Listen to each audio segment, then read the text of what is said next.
internationally to your loved ones in the Gambia with FRS money. Lowest fees guaranteed. We promise a fast, reliable and secure services for you. At FRS Money, we are bringing you closer to home. FRS Money, your #1 choice for money transfer services to the Gambia. Visit us now at www.frsmoney.com. Send now. Yaiboron.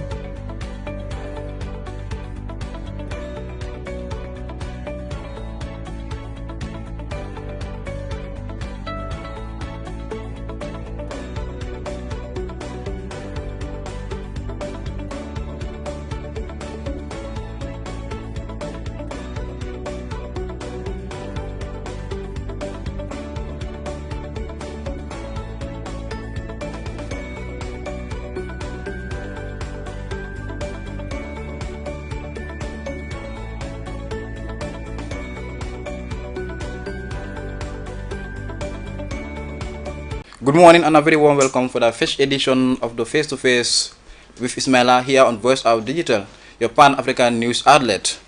The program seeks to address ongoing challenges related to drugs in the Gambia that is affecting the very peaceful existence of the Gambia. I am your host Ismaila, but with me today is the Public Relations Officer of the Drug Law Enforcement Agency, SaidyBa. Welcome to the program. Thank you. Before we go further, I would want us to go through the statistics by the United Nations Office on Drugs and Crimes in 2022. As of reports from the United Nations Office on Drugs and Crimes in June 26, 2022 has indicated a number of people who use drugs has increased to 292 million in 2022, presenting 20% over 10 years. 146 times the population size of the Gambia. The report showcased alarming insurgence of drug intake in the Gambia, and the Gambia is no exception. So before we get into the program proper, I would want you to give us the status of the Gambia related to drug. Thank you very much. The report that you talked about is usually publicized in the commemoration of the World Drug Day. That is the International Day Against Drug Abuse and Illicit Drug Trafficking. And the compilation of the World Drug Report is by the information and messages that are shared in what we call the Drug Monitoring Platform, maintained by the United Nations Office on Drug and Crime. There is a form that is sent to every country. We call it the ARQ. That is the Annual World Drug Report Questionnaire. Information that member states send is what is used to compile to give the analysis and the position or a global perspective on drug matters. A key insight that I want to bring into that, because first of all, before we come to the national level, when we look at the World Drug Report, as you mentioned, 2022, 2023 and 2024 brings in a critical perspective that I think is crucial for Africa, that projected, because we also have to understand, just like you said, the report projected an increase in global drug usage. So that shows that the issue is not peculiar to only Gambia. It is a global phenomenon. Abating drugs, key strategic issues that we look at is what we call changing trend, emerging trends, and the advent of what we call NPS, new psychoactive substances. Because the dealers are always looking at how do they bring in new products to the market to get people addicted. But critical to that report is a projection that shows that global drug usage is projected to increase by 11%. That is in 2023 to 2024. The World Drug Report says that global drug usage is projected to increase by 11%. And Africa is projected to account for 40% of such increase. Imagine the statistics that you have given. But they are now projecting an 11% increase, and Africa to account for 40% of such increase. Critical to that also is the assumption or the projection that there will be a 40% disconnect in the perception of youth who perceive the abuse of drug to be harmful, especially cannabis. I just want, when you give that at the global level, we'll bring the projection to Africa. before we come down to our, and even at the African level, there is a report. I'm the focal point for AU. I'm also the focal point for ECOWAS. Just last week, 2 weeks back, I was in Botswana, where we validated the African report. We call it, from the World Drug Report at the continental level, you have what we call the PANDU. That is a Pan-African Epidemiology Network on Drug Use. In April, we projected and give the Africa perspective. Possibly next month, inshallah, Gambia is selected for the launch of the West African report on the drug situation. We call it the WENDU.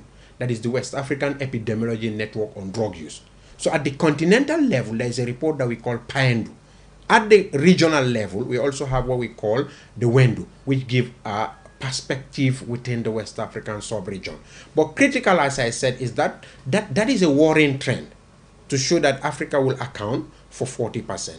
Now, coming to look at our seizure statistics at the national level, if you look at the seizure statistics from 2020 coming to now, there has been a fluctuating trend. Like, for example, if you look at 2020, we arrested 691 people. 2021, 799 people. 2022, there was a reduction to 650. 2023, 633 people. But in 2024, there was a sharp rise in the number of cases and arrests. We arrested 1,219 people, twice almost the figure the previous years. Now, the question that one will ask is, why such a sharp rise? Is it because the drug situation is getting complex or is increasing? You must also note that mid last year, around June to be specific, there was a change in leadership in the agency. A new director general was appointed. And upon his appointment, one critical thing that he did was to assess our value system, our processes, and look at our deployment. And there was a massive restructuring and redeployment of people within specific areas. Because the Gambia is a very small country. Even if it's not the matter of corruption, once you are posted at a particular area for a very long period of time, you get acquainted with the people. And the moment you become accustomed and used to the people, one, your identity is compromised, and two, because of that proximity, it becomes very difficult for you to enforce. So if you look at that changes that took place, we notice a massive increase in the returns in terms of the seizures that we had. But not necessarily to say that there was a sharp rise in drug-related activities. But we observed that those changes that we did in terms of, like, for example, look at the airport.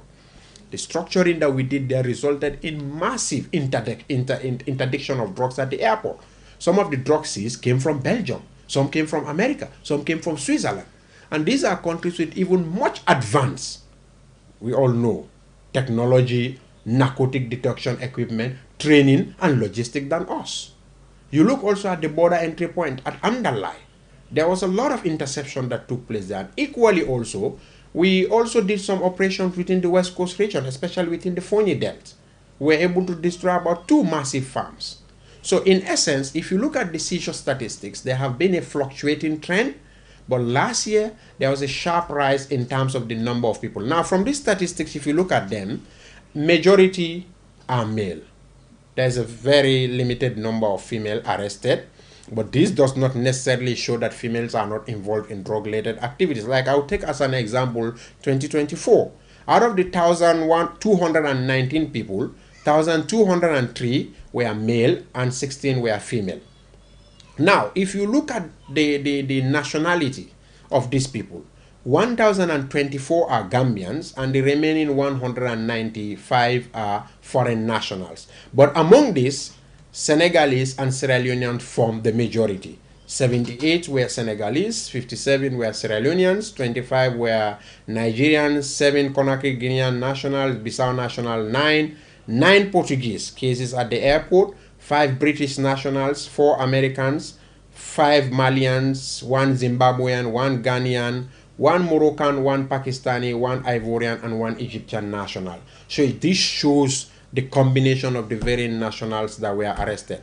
Now, if we look at the quantity of drugs that were seized, with a specific focus in 2024. We seized more than 1 ton, that is 1 ton 923 kilograms of cannabis rudalaris. Because when you talk about cannabis, people think it's only cannabis sativa. You have different derivatives of cannabis. Is it related to the locally said like Thai?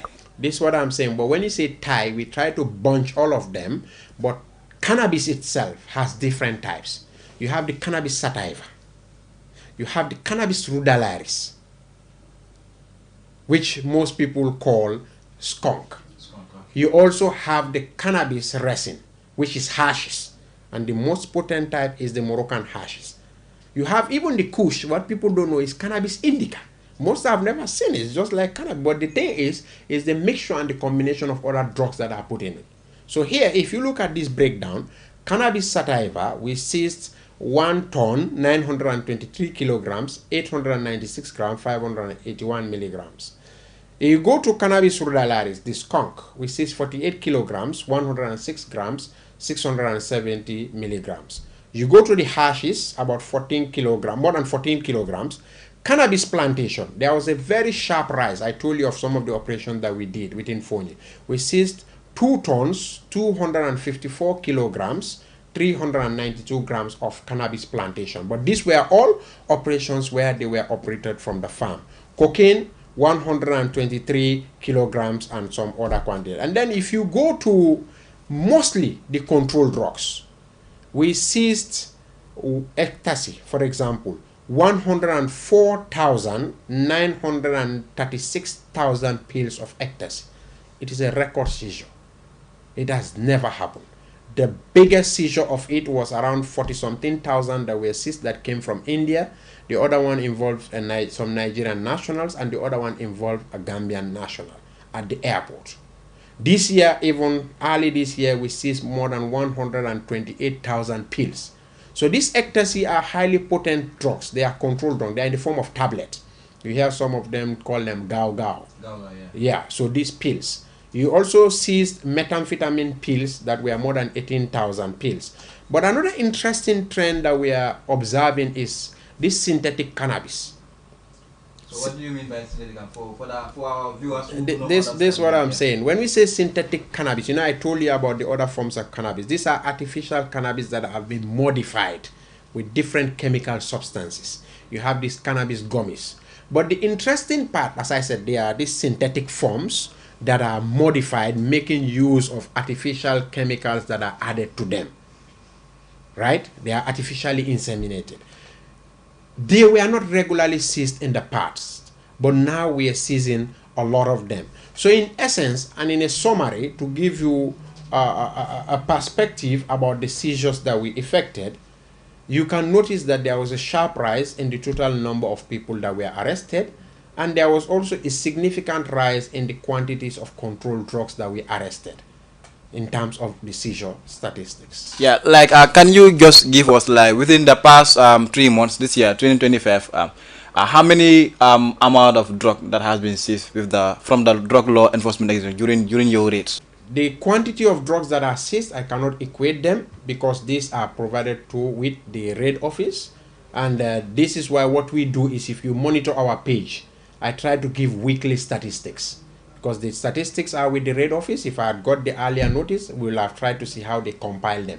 But one thing that I do know is that these statistics fluctuate. Even today in the morning, if you looked at the paper yesterday, you will see an update on our weekly seizure. Today, even in GRTS, I was there in the morning. They called me on the radio. We discussed about it. But what I can say is that we still continue to observe a fluctuating trend. But like we say, the advent of these new psychoactive substances, especially this synthetic cannabis, and then these ecstasy pills, we are seizing a lot of them within the border areas, especially at Amdallah and also at the airport.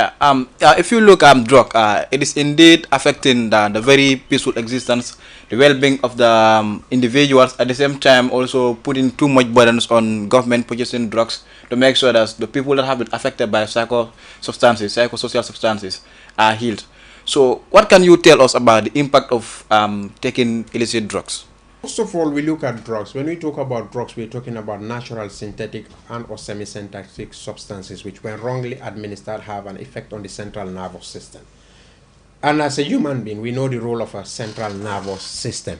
It's control your ability to sense, to reason, to do things. So anything that directly affects that, what does it do? It will affect your well-being. Because when we talk about well-being, it's both mental, physical, and social. And the moment you take drug, all these components are affected. First of all, abusing drugs can lead to addiction. And we must state clearly, there is no specialized drug treatment facility in the country. Addiction is a chronic relapsing brain disease. When you are addicted to the drug, it takes over your life. And the moment your life is taken over because of the drug that you are abusing, it controls everything that you do. It controls your social interaction with people. Now, it also, like some of the drugs that they take, like especially those who smoke. Smoking a drug damages your lungs, damages your kidney. The simple example that I always give to people is just go to the kitchen and see what the smoke does to our corrugate. The danger is it can lead to death, overdose. Because today you see some people who will go to the mini market, buy these energy drinks that have vodka, caffeine, and taurine. 3 different combinations that you cannot even understand. Then you go and take an ecstasy pill, which there is no quality control. The tramadol that is given at the hospital is mostly 50 milligrams, 75 milligrams. These are even for people with severe pain. The tramadol that we see that came from Sierra Leone was 225 milligrams. Now imagine, far beyond the normal dosage that somebody should take. And someone now takes a tramadol pill, put it in an energy drink. These energy drinks, when they were coming initially, we noticed it was 18% vodka. Now we're seeing 35 to 38% vodka concentration. It has caffeine, it has taurine, it has vodka. And then you take an ecstasy pill, you put it in it.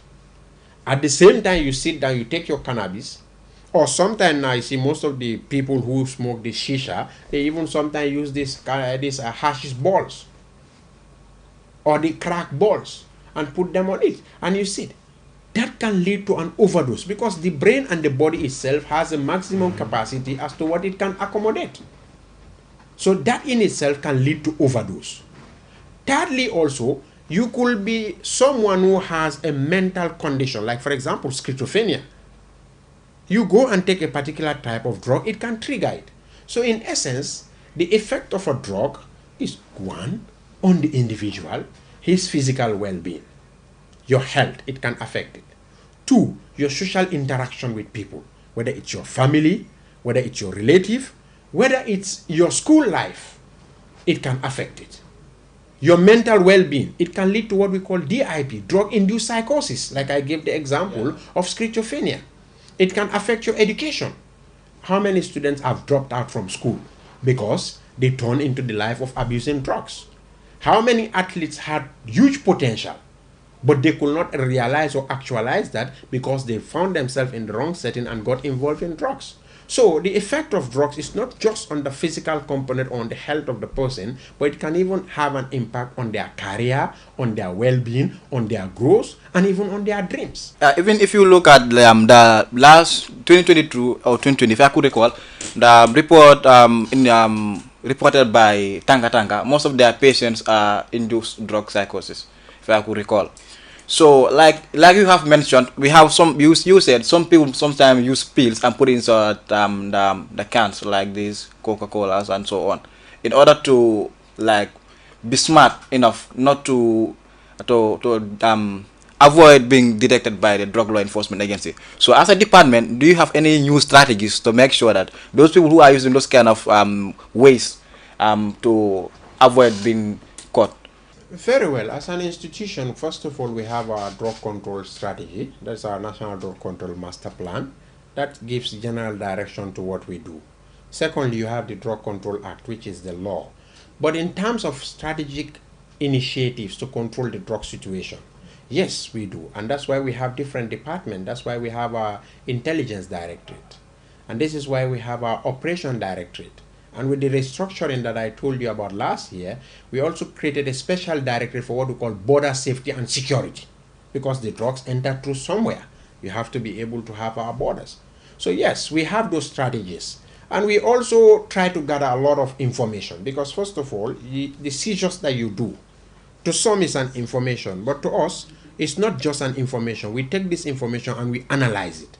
And when we analyze and review this information, it gives us projection on the trend, on where they are arrested, how often they are arrested, who are arrested, where do they get it from, who brings it for them, and when do they bring it. This helps us to be able to put in place plans. But sometimes, as I said today in the morning in my interview, we are very economical in giving information sometimes about those strategies. Why? Because the dealers and traffickers collect intelligence on us just as we collect intelligence on them. The moment you detect one strategy, for example, you detect one route, that this is the route that they are using, you probably know that the others who used to take it know that you know about that route. What happened? They will take another route. So this is why sometimes it's not that we don't want to share information. We share on the arrest, but on some other strategic initiatives, we are economical, not lying or hiding, but economical, so that they are not aware that we are aware about those things, because they collect intelligence on us just as we collect intelligence on them. It's doing that to avoid them being smarter than the department. Yeah. No, what I mean is, in essence, is not to say for them to be smarter, but this is part of a strategic initiative. Okay. Because in the art of war, right, or in fighting and curbing drugs, you collect intelligence on the dealers. You know where they are. You know what they are doing. In essence, if you tell them, will you meet them there? You don't meet them there. So these are just what we call strategic initiative in order to be able to intercept them and bring them to book. We have seen like that drug law enforcement agency, their officers, most of the time they'll go out, raid, and they make sure if someone is in possession of cannabis, the person is being caught, taken to prison, and so on. But we have also seen increasing allegations related to officers' conduct. Sometimes they say someone will be caught in possession of cannabis like tie and so on. Within a couple of minutes, the person will be released. So some are saying it's either the person who has been caught has bribed the officer for him to release him or her to release him, or it's because of the closely related. So what do you have to respond to such allegation? As you said it's an allegation. Yeah. So we take it at that. And the other thing that I will put is, people have to understand that the country is governed by law. You cannot go ultra vires. Illegality cannot give rise to validity. The law is very specific. People have to understand, if it's not trafficking, even those arrested have right to be bailed. Bail is their right. You cannot, when the law is very clear, if you go to the CPC, the Criminal Procedure Code, you cannot take somebody more than 3 hours, 72 hours, you don't bail them. Within 72 hours, you either charge or take them to court, or you grant them bail. Within a reasonable time frame, by the new CPC that is in place now, you should be able to tell them why they are arrested. So first of all, we have to understand that people have right to be bailed. But in situations, again, like they said, I am not there, where you feel that officers have acted unprofessionally, taking money from some, and in fact, in this point also, let me state and clear this: bail is free. You should not pay any money for bail. For the drug law enforcement agency? That is across. Okay. There is what we call recognizance. You enter into recognizance. That is what you call the bail condition. This recognizance, bail, in fact, what do? You enter into recognizance, providing a landed document or this and this, whatever the bail condition is, that is what you have to fulfill, and then the person is granted bail. But you should not try to pay. You see, when we talk about these bail issues, it goes to the issues on bribery and corruption. And people have to understand that it is two-way. You don't expect to pay 500, somebody take 1,000 to you, and then you start saying that the person is corrupt. Why should you pay money to that person? Is that the court? Are you giving a receipt? People have to also understand, it's bribery, corruption, and bribery. We've had that case in the past, where somebody wanted to offer and money, he was charged more than what he expected, and then went and reported when the matter was investigated. Both him who offered and the one to whom he was offered, all of them were charged. because you are trying to defeat the justice. You are trying to buy justice. So I just wanted to clear that area. The other part that I also wanted to bring clear is, if there is a situation of professional misconduct, we have a professional standard disciplinary committee. Bring the information, we'll investigate it. But if you feel that we cannot be a player and a referee at the same time, there is the Ombudsman Office. There is the National Human Rights Commission. You can even institute a judicial inquiry. There is at the National Assembly, there is a committee, there is a petition committee. There is a National Assembly Select Committee on Defense and Security. There is also the Internal Audit Office. Aside that, if it's given to you the fourth estate, are you not interested in such matters? So we need to move beyond the aspect of suspicions, mere allegations, and put things to test. If you suspect that our officers have acted unprofessionally, give us the information, report the matter, hold us to account, so that tomorrow you can say, I gave this information, I gave this report, and this is what their officers did, and they did not act professionally about it. I am sure you, the media, will be very much interested in that particular matter. That's why the media is called the fourth estate. Why do I bring this out? I believe on all these issues of allegations, when we bring, it's not just on the matter of drugs. Let us bring this to the public discourse. Because every time, in most instances, people, no one wants just a one-sided allegation against yourself is sufficient for you to be found guilty. You have to listen to both sides. Nobody will want your matter to be adjudicated just on one side where there is no evidence. So let us encourage people to put these systems that are put in place to test. If you feel that there is a violation, if you feel that a process is not proper, if you feel that a process has been flawed in contravention with laid down procedures, there are avenues for redress. Those institutions can be engaged. If they cannot be engaged, like I said, there is the Ombudsman Office. Maybe some people don't know about them. There is the National Human Rights Commission. There is even an Internal Audit Office. Not our own, but there is a National Internal Audit Office. At the National Assembly, if it is a security matter, you can walk there and go and meet the National Assembly Select Committee on Defense and Security. You can even put a special petition, pass it through your National Assembly representative. So this is what I'm just trying to bring. I will not sit here and say that our officers don't do this or they do that, because I was not there. But what we should encourage, what we should propagate, what we should tell our people, and what we should bring out there is to discourage that system that there is only mere allegation, but ensure that where we see violation, where we feel that there are excesses, where we feel that the systems are being beat by people for their interests, let us put it to test so that those people are held to account. Otherwise, it continues being just a mere allegation at that level, and the situation will persist. Back in 2023, the agency, based on the findings I have made, they apprehended 623 suspects, and then out of whom 150. 2023. Apprehended 623 suspects, out of whom 152 are processed in various courts. 2023. Yeah. 623. 23. I gave you the statistics. Okay, 33, right? Yeah, 633 people were arrested. Okay. Out of which 612 are male, 21 are female. This is our. Okay, now what I'm asking is, like, those who have been charged or found guilty in court, and then looking at the number of people, like 1,000, you like have 1,000 people have been found in possession of drugs, and then you charge maybe, let's say, 300 or 500. So I don't know, why is the gap when it comes to the justice system, the gap?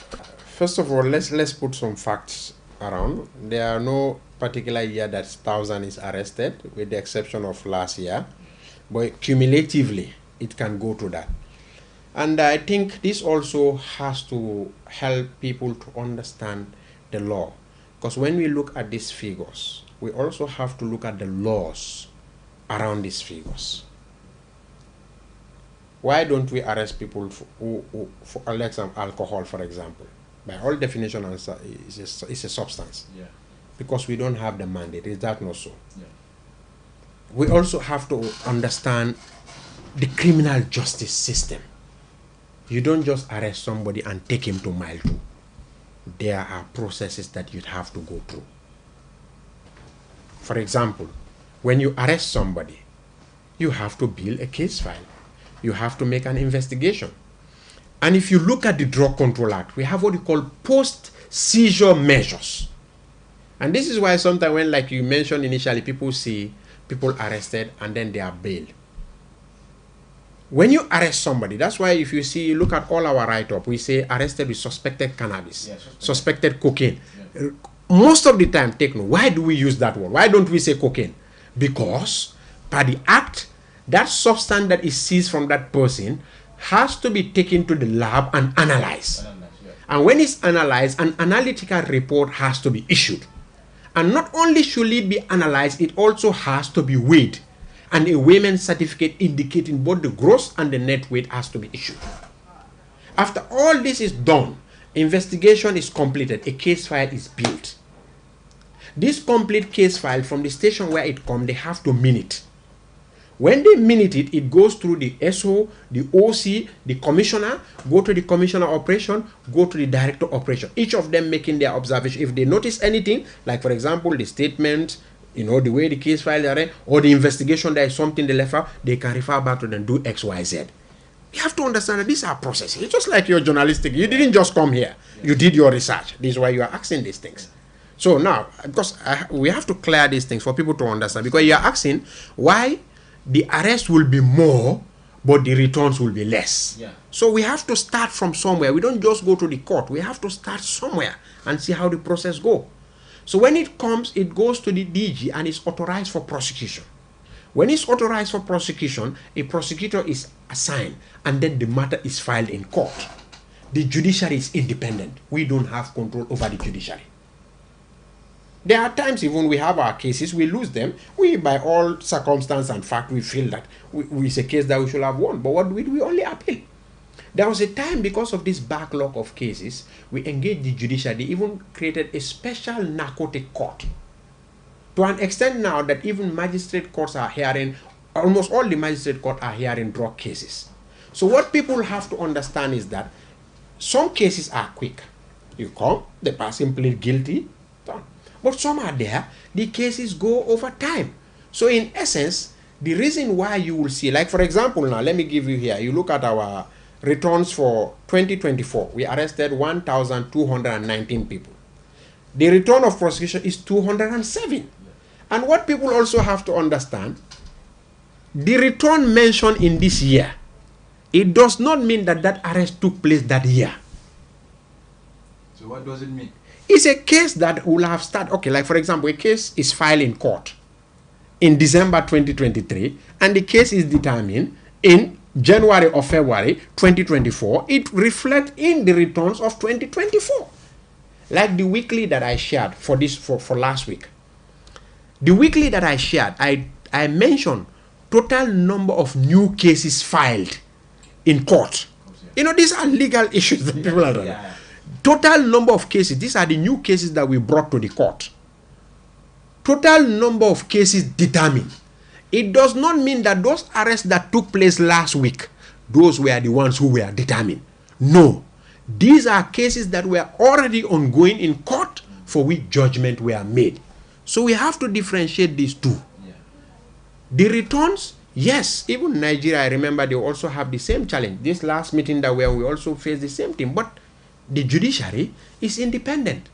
So what we need to understand to answer your question is for people to differentiate that it does not mean that the cases arrested and the returns we give are directly those cases. Yes, some could be part of that depending on how swiftly the matter was handled.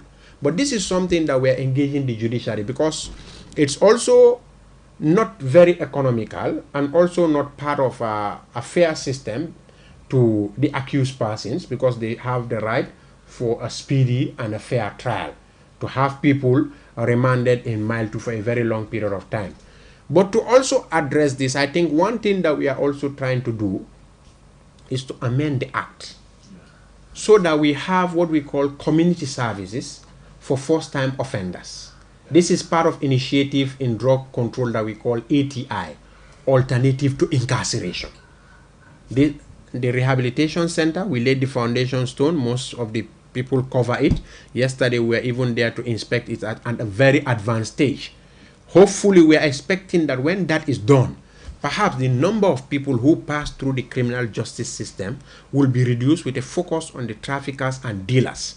While those who use drugs and those who are addicted to drugs, we can provide community service for them, treatment for them. You know, like for example, KMC and BCC have a lot of work to do.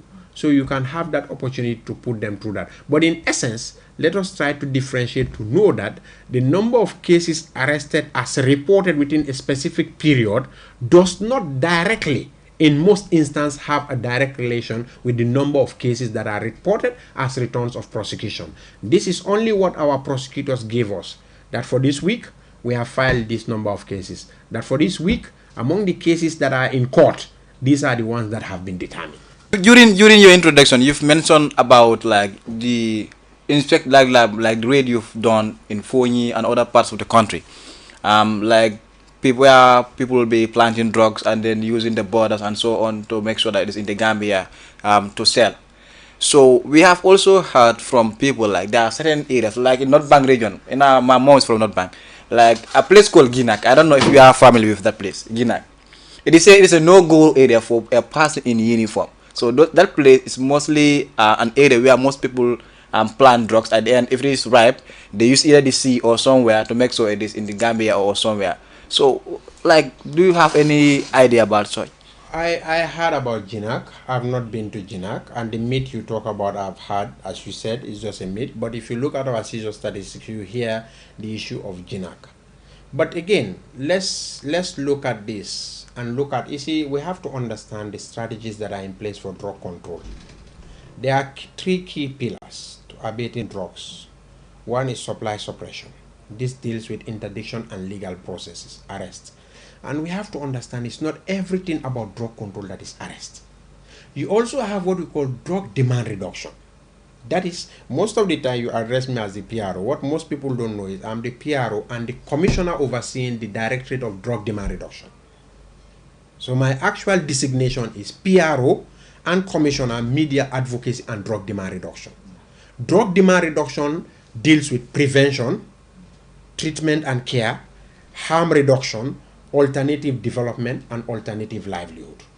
So now, to address the issue of Ginak, one thing I do know is, from the information I had, most of the cannabis in Ginak has a side in Senegal and a side in Gambia.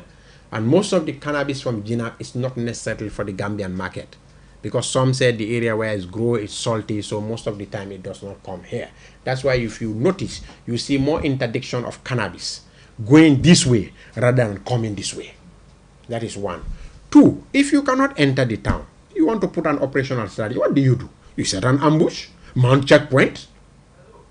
Aren't you going to besiege the place?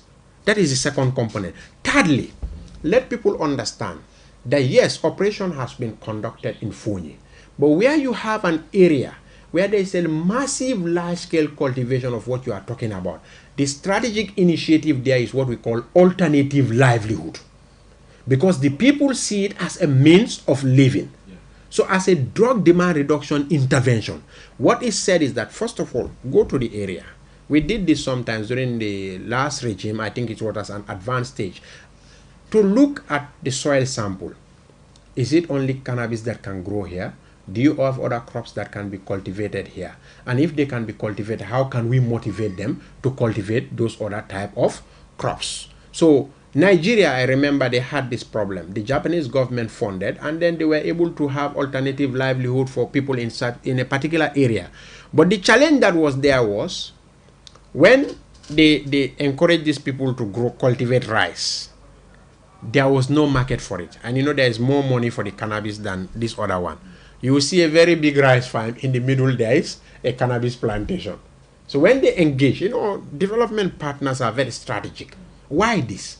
They said because we didn't have a market. So they noticed that in the value chain, there was something missing in terms of the marketing of the produce. So in places like Ginak, the best strategic initiative, I think, is alternative livelihood. And if you look at the Drug Control Act, it's provided for it.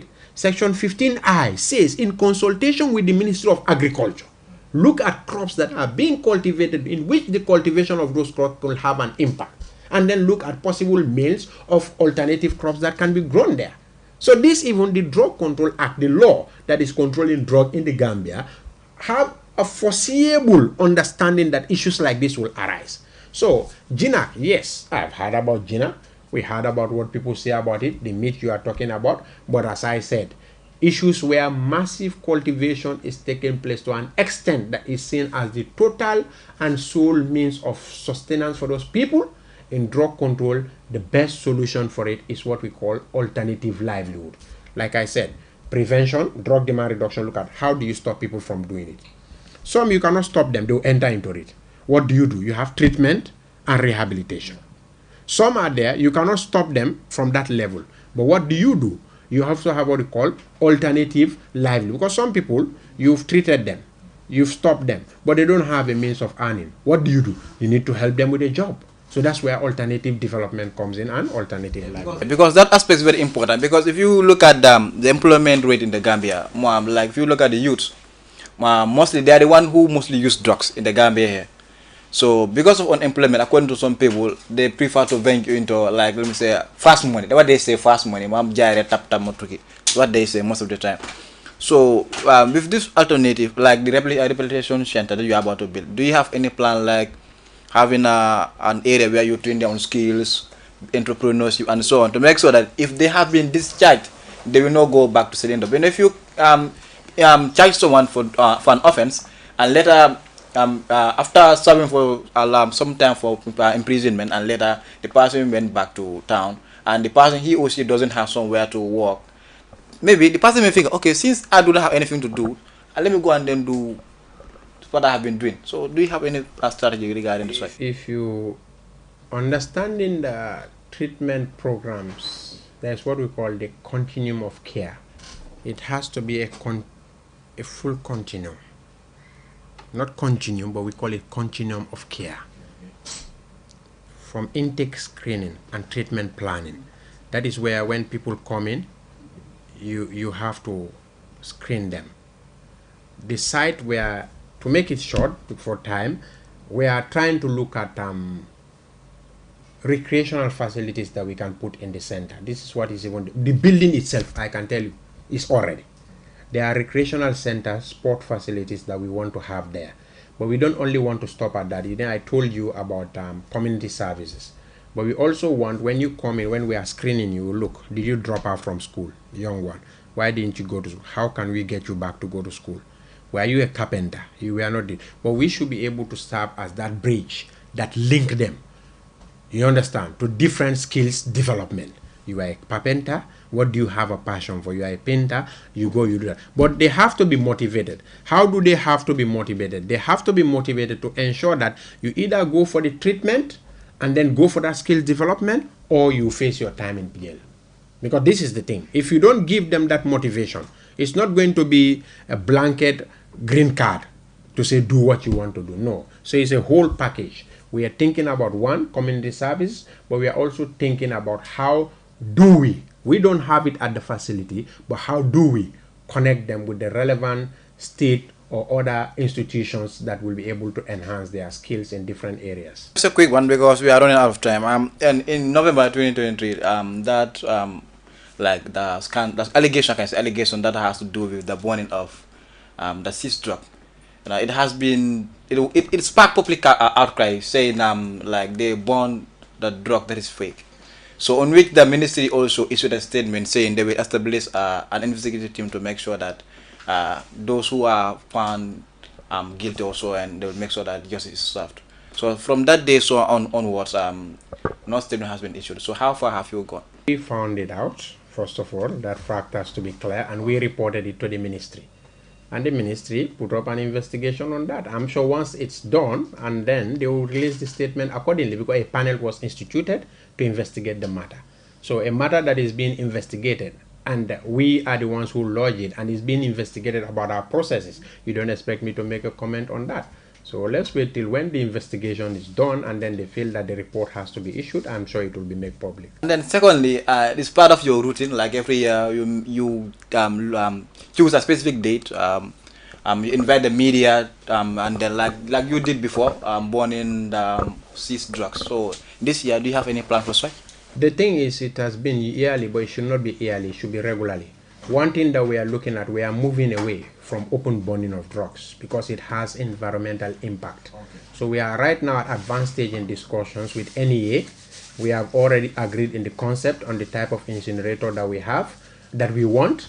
GTTI has been consulted. They've given us the specification. They've given us the design for the type of incinerator that will be used. We want to move away from open burning because you see the way it is being done.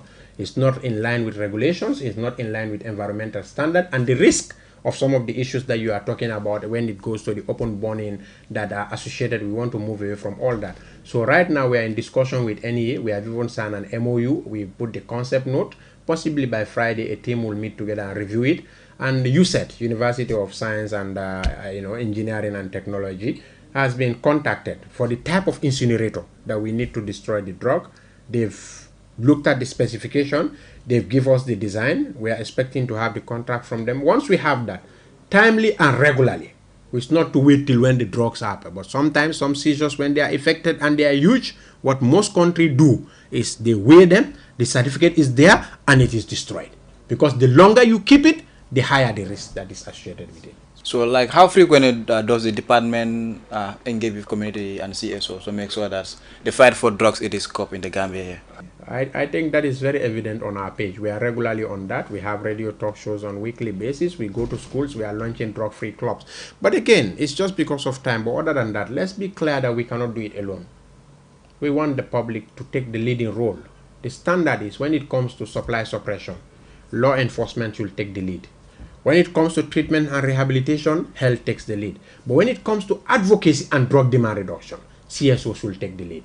Because as law enforcement, people who arrest sometimes people's family members, you cannot be appealing to every sector of society. So this is why we want the CSOs to take the lead. If we are saying that drug is a problem, then definitely it must become central to all the discussions that we have. So we are calling on the public to complement our effort and take a leading role when it comes to creating awareness on matters relating to drug. And also understanding that we are not the enemies. The enemies are those who give this poisonous product to our youth, who make them lose their senses, their ambition, drop out from school, become a disappointment to their parents, or even become a burden to their family members. And definitely, if we definitely do not appreciate what they are doing and shun that, I believe we should see them as the enemy, but not people who are coming to arrest those people who are destroying our society. All right, thank you so much for your wonderful remarks. Do you have anything that you wish to share? In essence, as I said, I will just reiterate the same call, to call on public support to ensure that they share information about activities relating to drugs and hold us to account. That is one. Two, allow officers to do their job when the information is shared. Thirdly, we have our village development committees, we have our ward development committees. Let us make issues of drugs paramount to the discussions at those levels. If at village level, ward level, we make issues on discussion on drugs central, I am not saying that the drug law enforcement will not have a work to do, but will have a very minimal work to do. But if all of us complain that it's a problem and nobody talks about it, nobody wants to address it and believe that it's a problem that solely the drugs law enforcement can address, that is not the reality, and that cannot solve the problem. The problem has to be solved through collective effort, collaboration, and partnership between law enforcement, health, CSOs, community-based organizations, youth-based organizations, and all stakeholders respectively. Thank you so much, wonderful listeners. This brings us to the end of the program. Face to face with Ismaila. With me today is the Public Relations Officer of the Drug Law Enforcement Agency, who has been giving us valid information about drugs usage and how it impacts our society. Special thanks to those who have taken their time to watch our TV. Do follow us on our YouTube, our Facebook, Voice Our Digital, and our Instagram and TikTok as well. I may give you a leave from now. I'm your host, SaidyBa, and then bye for now.